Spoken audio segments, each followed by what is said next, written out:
Yo, dude, someone can just be a Grootman because he's notorious for opening circles. Now, here you are, you're 10 years old, and your only role model is this nigga who moves his hips, come nothing. So, like, how am I gonna model my life around?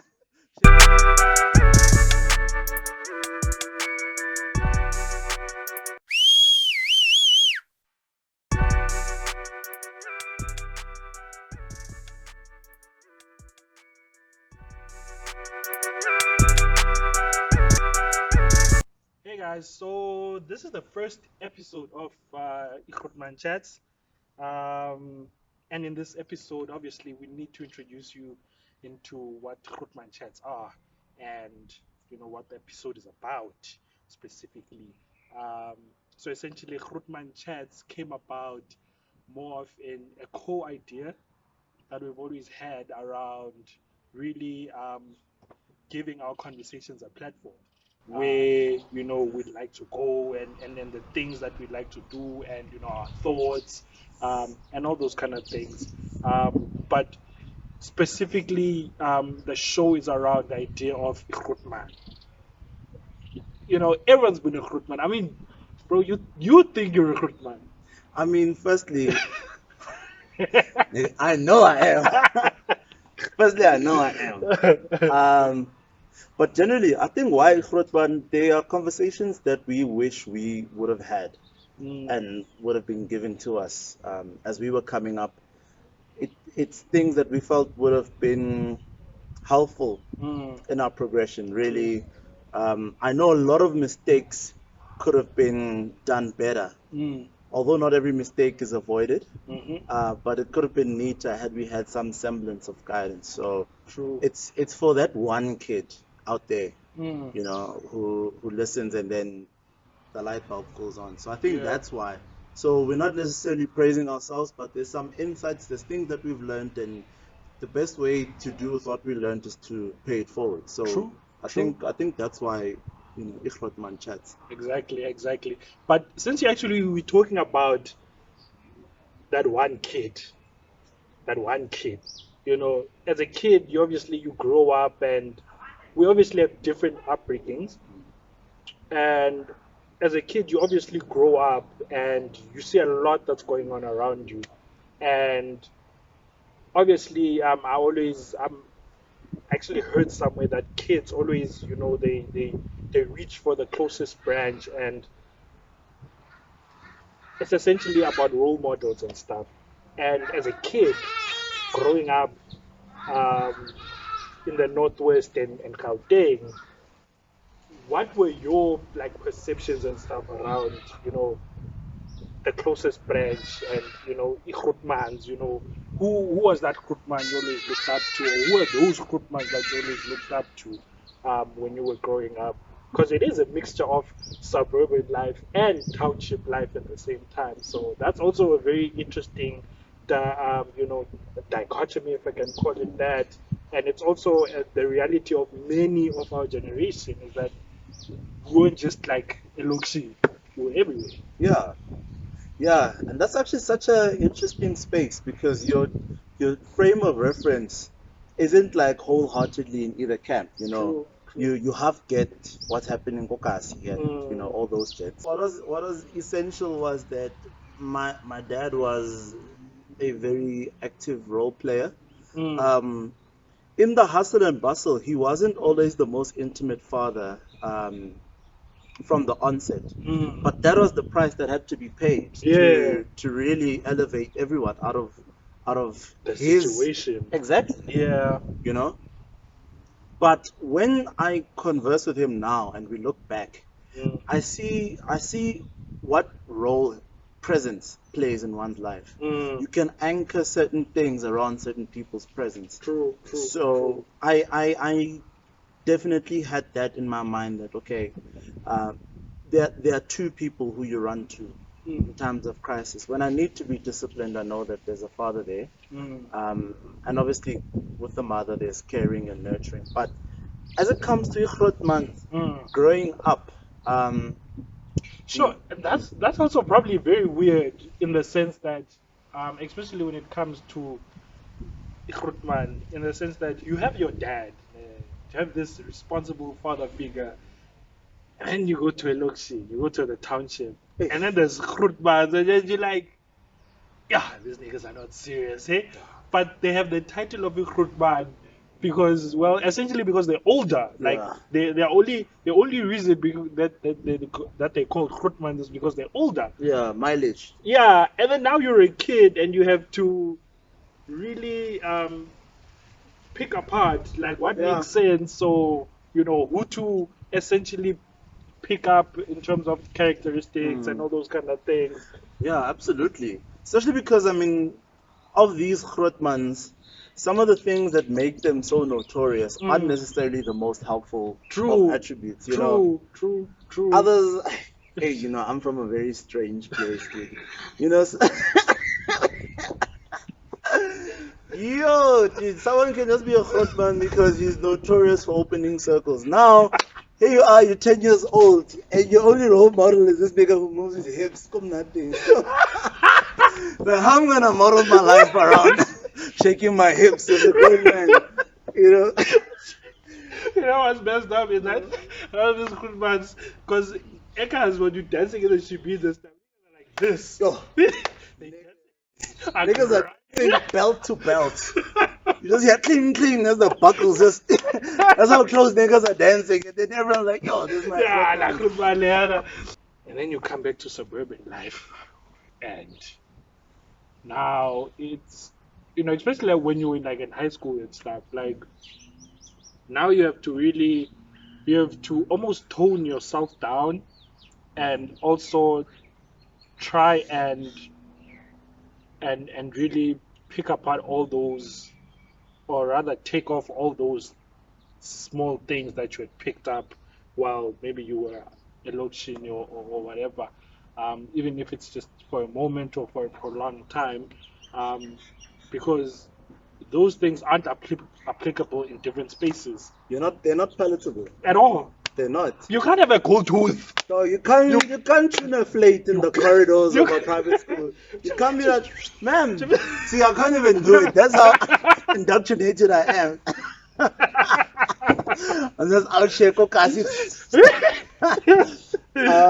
no, but look, it's a weird thing. Your parents obviously, those who can, take you to these spaces because those spaces bring certain opportunities. Exactly. But it's such a disconnect that when you go back to your people, your environment, or your background, you seem to not fit in either space, True. And at times it feels like crocodile tears. What, are you a victim of privilege? Yeah. There's no such thing. But it's its own burden because I mean, Kokasi Fiti, you can't. I used to speak English a lot. Kokasi, yo, fam, I was that kid. Cheese boy. Oh my gosh. Cheese nana. It would be fine if niggas on the street were like, yo, Shabba cheese boy. But my aunts were calling me names like Jan van Riebeck and Bas John. And then It'd be like that. It'd be your own family. You'd be your own your family. people. Yo. Like, damn it. Let's just say I grew up a very brittle kid. Everything was sensitive. Everything was tears for me. Every time I go home, I'm like, damn, I gotta speak to these niggas. Yeah. But I hear you, bro. I definitely understand, and I think that brings me to like my second point is that,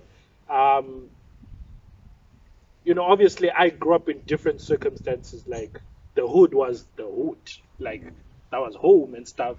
And I think one thing I learned to pick up very quickly was that I had to essentially be my own Grootman, like, and not in the sense that I had to be a young kid that was grown, but I really had to build the Grootman that I wanted to see. And I think that's what's also very dope about the conversations that we have is that you find that we are having the conversations and we are becoming the Grootmans that we've always wanted to be. Particularly in our immediate settings, True.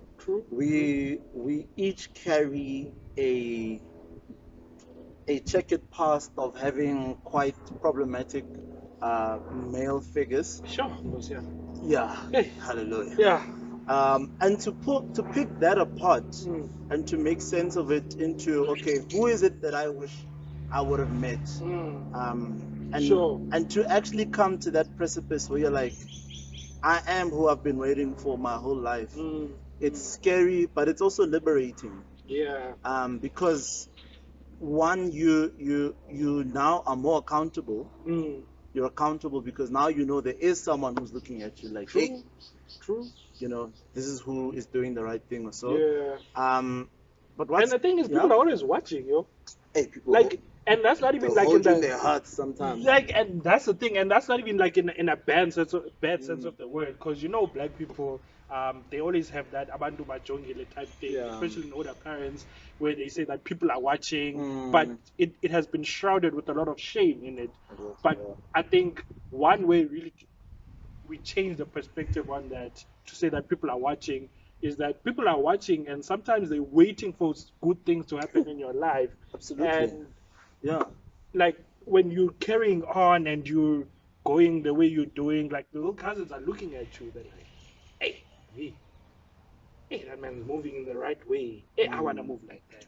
I wanna move like this, So But dog, how did you actually make sense of being your own man, especially where, I mean, when you talk to me and I think about your points of reference, firstly, it's the most ghetto stories.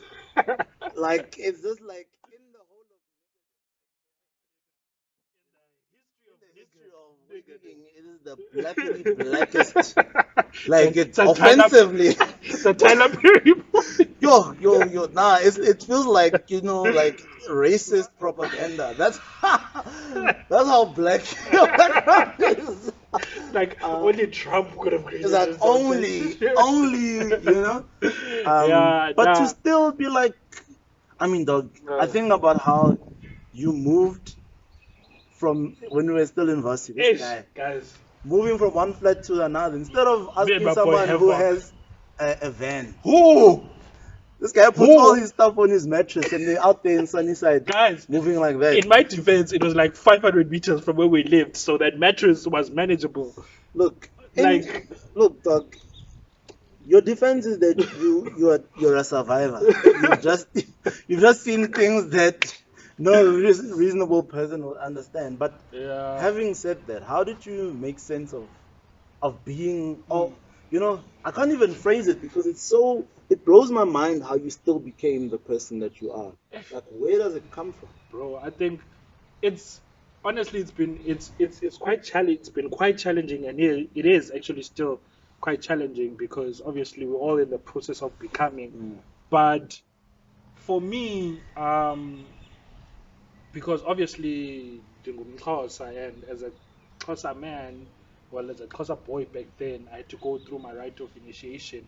Um, and when I went through that, obviously a lot of things changed for me in terms of perspective and how I viewed a lot of things because of the conversations I was having, of the people, and the responsibility I felt really like came on to me. Um, and for me, it was a matter of discernment more than anything else because I got to a point where I was looking at the men around me, at Amakrifman around me, and I was thinking to myself that, I'll take certain things that I like from certain people because there is certain things you can take from relatively, nonsense Grootmans. Like, there's people I'm like, dog, how did you make it to this age? Relatively. Exactly.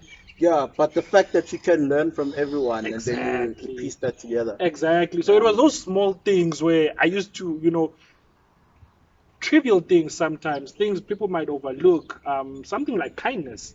You learn from someone and you see how they moved and you see how they move and the conversations that they have or how they perceive certain things or how they deal with certain things.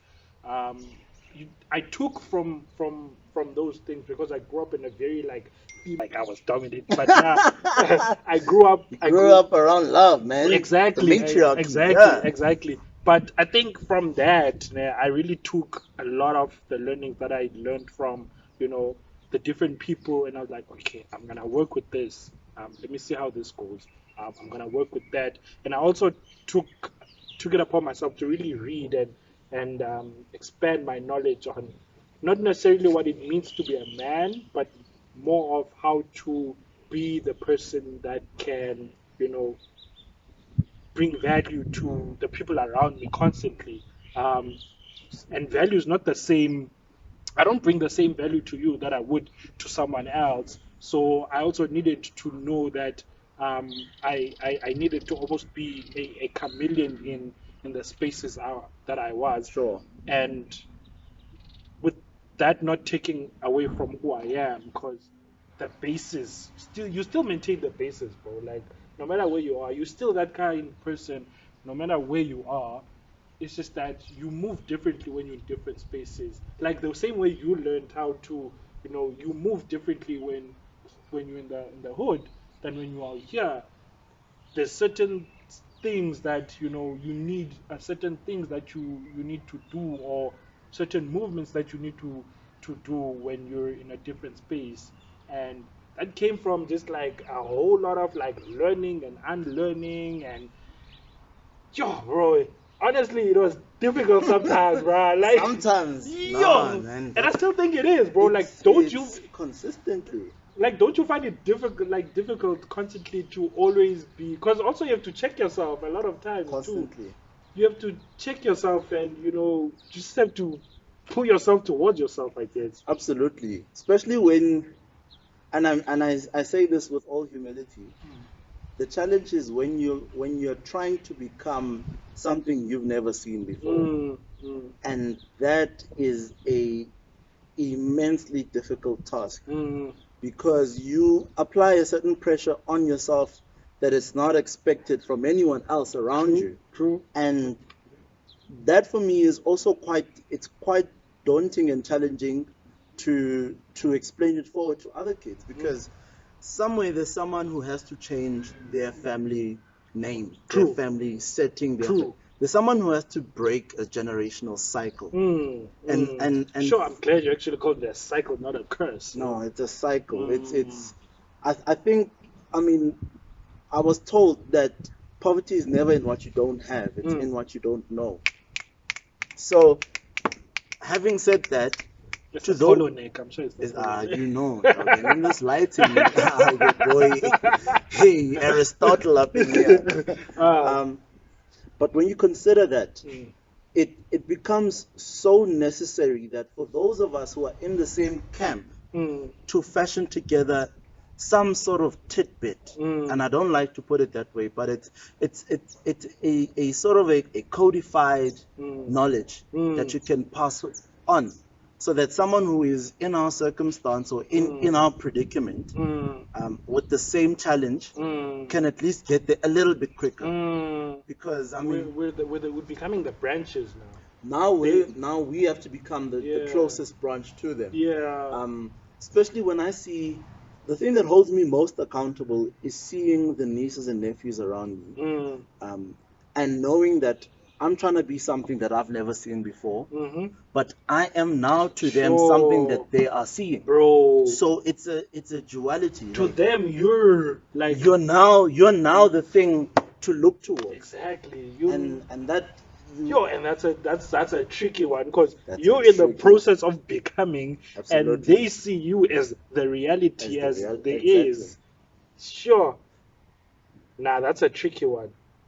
But I mean, and that is what I find so necessary about the presence of Grootmans in these sort of settings, because one of the things that you would consider in South Africa, just as a statistically speaking, the presence of male figures in homes is near an anomaly. 60% of us are raised by mothers alone, single mothers.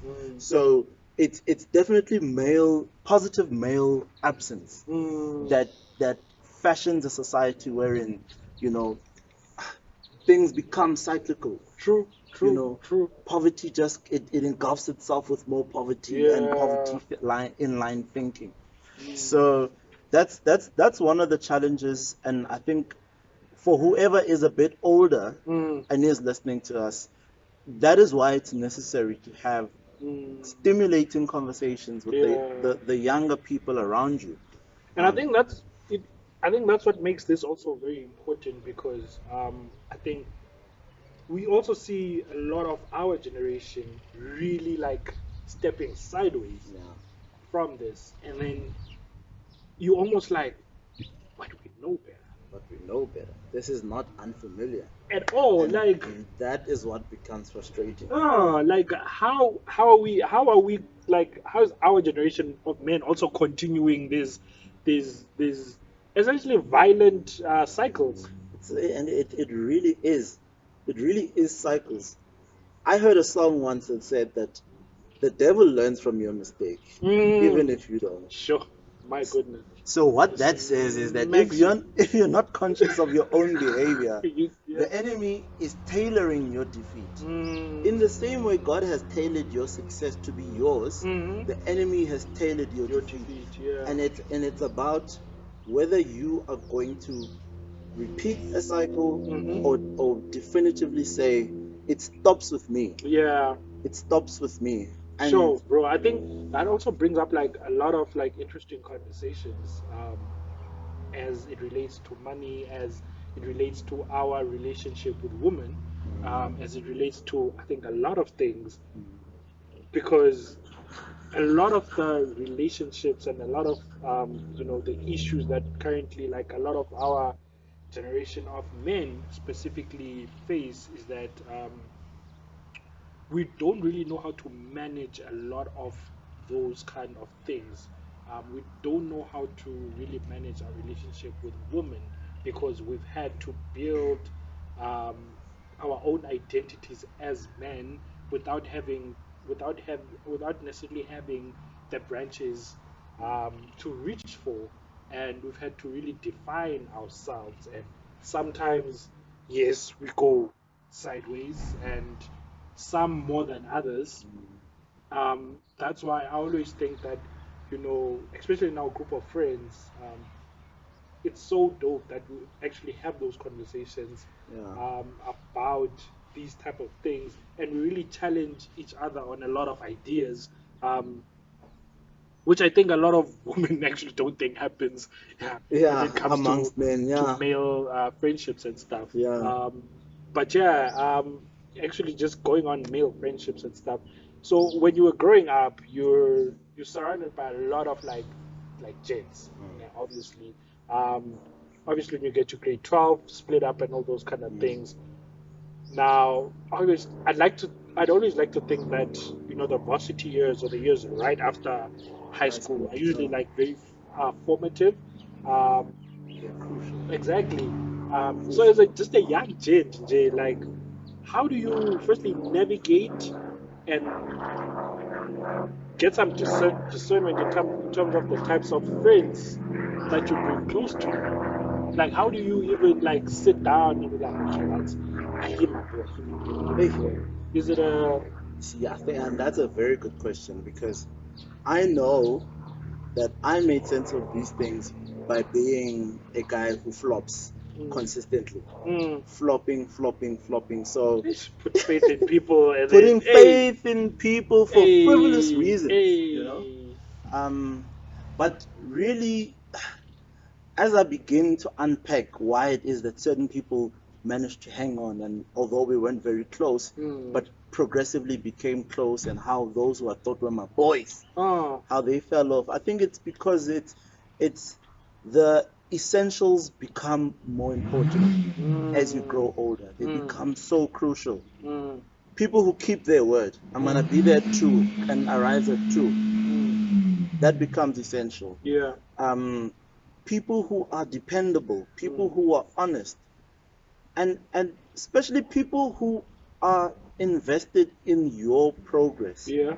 So Yeah. what that means, it's not just you having a group of yes men. It's the person who you must really consider to have loved you is the one who corrects you, Mm. to say, nah, you're falling off. Mm. And guys aren't very good at doing that. True. And I think that's why so many of the True. people who were friends Sure. managed to fall off because the basics were just Yeah, gents are. But also, I feel like it's also a matter of our friendships developed as much as we did. and those who developed also in the same vein, they kind of like stuck around, if I can put it like that, because you find that there's less overlaps right now in this in terms of our principles, our values, and all those kind of things, and how we see friendships and all those kind of things. That if those people back then would have really stuck around, because obviously, like we all had coming out of our high school and stuff, all have like a bunch of friends, and you think, now we're gonna be homies forever and all that kind of stuff. Then 5 years down the line, you're like, ish, guys. Because now, like, we're all on such different paths, and you find that, as you just said now, like, that dependable, all those kind of things, all those principles, those values, like, people don't really hold them, to the same, like, platform you hold them. And then you're like, ish, dog. And guy friendships are weird because we never like, hey, dog, nah, I'm done, hanging out with you. It's just like, just quickly. You sort of fizzle out. Yeah. Yeah, because we're not, guys aren't very, I think guys that we have an all or nothing type of confrontation. Yeah. It's either I'm gonna kick you in your throat or I'm just gonna keep quiet. But my principal advice to a young man, especially a varsity guy, because in varsity you're obviously gonna want to go through all the cycles that are known for varsity. You're gonna you wanna have girls and relations, and you want very frivolous cosmetic things. But what will really help you to navigate, and I'm telling you this because I flopped in every sense of the word. Flop can be mentioned.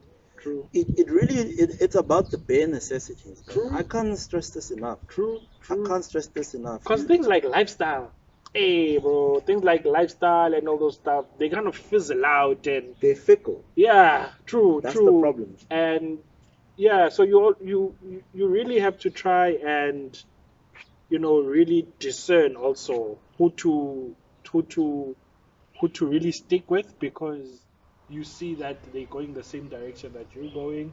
What to stick with, because you realize that this is where you want your life and path to go and stuff.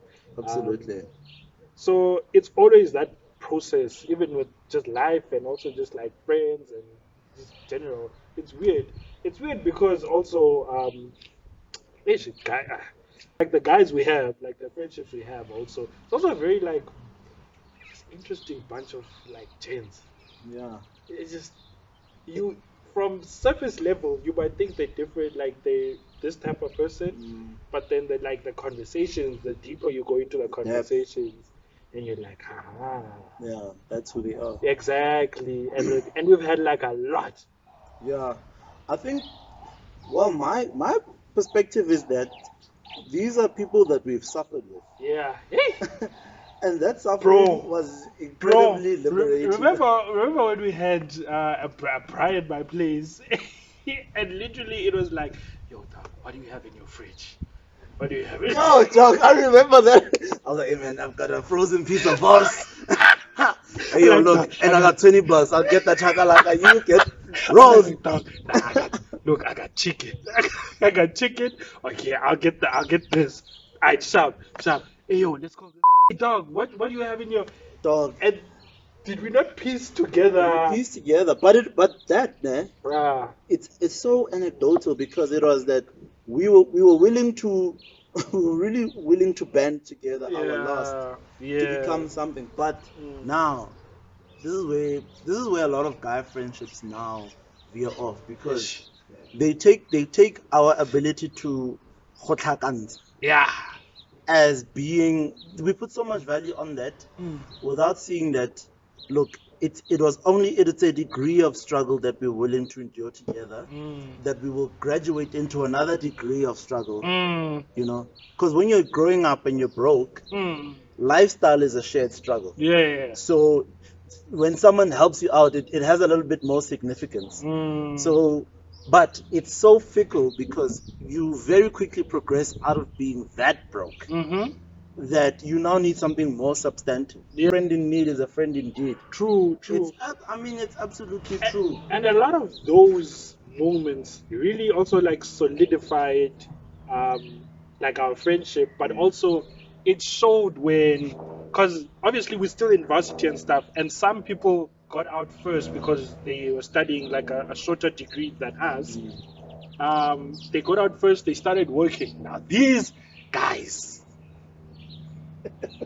they start, no, sometimes you start working, you're like, ah no, Kispanago Centurion. These men went from poverty to senti. Like that. Poverty to senti. Like Personally, I would have forgotten us. I'm not even gonna, I'm not even I was gonna, like, no, I no more broke gents around me. I would have made everyone my dear cancel. boy. This is like cancel, like they got, oh, we need ice. Ice, No, yeah. but I mean Hatfield, we Ice need and, ice. ice and tonic. Put that ice on the cow train and pull up. But yeah, so like as I was saying, like, so what made it dope is that the guys, they really like, they kept those friendships together, because you'd find that like birthdays and stuff, hey, these guys would pull up from Sentin, and it would be nice, and we'd kind of feel the weight of their Presents. Their presents. yeah, because certain things, Somehow someone is smelling a bit nicer yeah, than all of us, you know? like, And his love is a little bit deeper than the rest of us, you know? like, is that Paco Rabanne? Smelled that last time I went to Edgar's. You bought that? That was 2K. But Yeah. in all seriousness, man, Yeah. it was the fact that these guys could still come back to us without feeling any type of way. Yeah. It's because the friendship was anchored on something more substantial. Yeah. We showed up. Yeah. We always just showed up. Really Because did. whatever we had, Mm. we just showed up. And Yeah. the fruits of that is that all of us have progressed forward. True. All of us. True, There's not true. one struggling behind. True. Everyone in their own Right. unique way has made it out of that cycle. True. And it's because we keep showing up. It's really as simple It really as that. is showing up. Because when we show up, we come with our new perspectives True. and our new True. experiences. We share. True. We each taking what they've learned from the other, Yeah. with the promise of showing up again. Mm. And in so doing, we've built a bond beyond lifestyle. True. We can even call each other up, like, So I call you up and I remember there's one of our friends, man. He's a little bit more. no names shall be mentioned. No name, sorry, man. But if the shoe fits. he's a little bit more popular, And and he hosted something at his house. And oh yeah, remember that day? I remember that day. Yeah. Hey, and he brought all these very lovely ladies that came through. And I mean, here we are in the prime of being students. Ashy, Hey. awkward, but Hey. and and when you're like that, the presence of a woman should make you Woo! motivated to be like, hey, let me laugh a bit with a not just my ghetto laugh. Oh. But we were so I almost said entangled. Hey. Hey, Don't use that term. Content. Don't use that term. But I think we were so invested in the friendship that we so quickly forgot about the setting. True. Because we really all just like, I promise you. yeah. We were banded together like it was a rap cipher. All chuckling. Yeah. To the point where the same lovely ladies who had come to and had been there to, who had been there to be part of the festivities. It wasn't in any sluts way. Yeah. But they were just there as in friends. any social setting. Yeah. But the fact that we were able to very quickly forget about where we were because we were so focused on who we were with that even those people who had come were quite marveled that, okay, no one is throwing a bone, no one is being a snide guy, that they found themselves drawing nearer True. to us. Part of And the conversation. they wanted to be part of this because it was something so genuine. And Yeah. to be honest, that was also a first for me. And I've never Mm. found myself being somewhere where I wasn't so mindful of the setting. I was so invested because of what I'm getting out of this. Yeah. Because these are people who are making deposits in your life. True. They're making deposits, and And it's and when there's time for a withdrawal, when they need something, you gladly, because yeah, you give to them sure, bro. Cause you out of an know, abundance. yeah, cause you also know, like, you also know that these are the same people that are always willing to, have a sit down or have a conversation around whatever in your heart. Mm. Because as much as like we are young men and stuff, we also have, our own emotional, our own mental, things that we go through. Mm. And when you have like a bunch of friends who you can obviously joke around with and have all those kind of things, but also who you can, have a proper sit down, like a A heart to sit down. heart, and It offers an outlet, it does, and that's been a very challenging thing as a man. You're a human being, dog. You have emotions, but you Yeah. know, masculinity or toxic masculinity will police how you express your Mm. emotions. True, So, true, so to that extent, you need spaces where you feel safe enough to be like, hey, true, dog, I'm going through it right now, true. or And I hey, actually feel like we're very fortunate to have found it in the group of friends that we have, because obviously our friendship circles are not just limited to to guys, those guys, but yeah. to have it amongst a group of guys also Also, is also like, damn, okay. it's very freeing. It is. It's You know what's weird is that it's also something that I've never seen before. It's like it's a Yeah. process Mm. of becoming something that you have never seen Yeah, before, exactly. but it's something Mm. so crucial and so Yeah. necessary. And Creating all the Grootmanship amongst the us. Grootmanship, as you Mm. could say. I mean, Yeah.